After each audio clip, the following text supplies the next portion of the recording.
Disbarment complaint ni acting Davao City Mayor Baste Duterte sa Korte Suprema. Kaugnay ito ng pagpapadala ng gobyerno kay dating Pangulong Rodrigo Duterte sa The Hague, Netherlands. Si Margot Gonzalez magbabalita.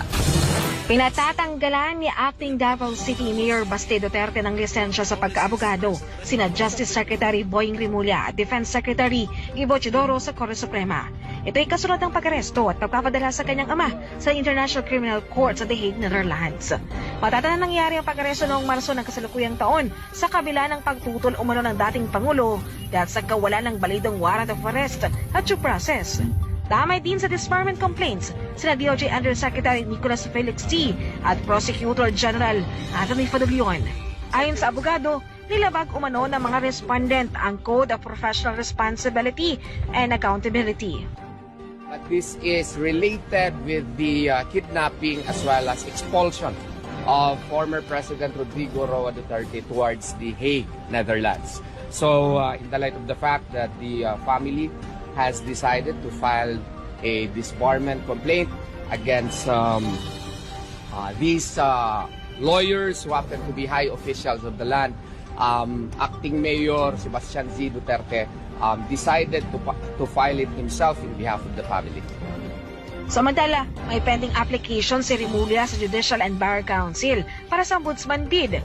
Hindi maiwasan ng ilan na questionin ang timing ng reklamo, pero gate ng abogado ni Baste, karapatan nila magsampa ng kaso anumang oras.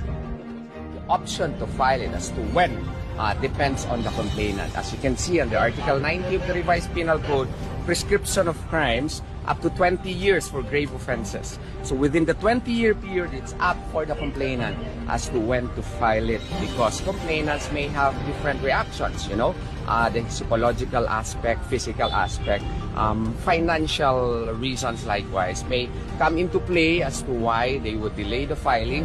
But since they have already filed, then they have exercised that option. Sa panig ni Rimulya, hindi na raw niya ikinagulat ang paghain ng disbarment ni Baste, pero para sa kanya, forum shopping ito dahil meron ng naunang reklamo na inihain ng kampo ni Duterte. Expected yun. Kaya nga, he filed in the Supreme Court already before.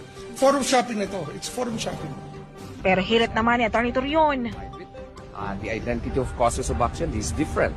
This is for the disbarment of the license of as a lawyer, whereas what we filed in the ombudsman would be the criminal aspects of the case as well as the administrative aspect of the case in the light of the fact that they are public officers. So as you can see, there is no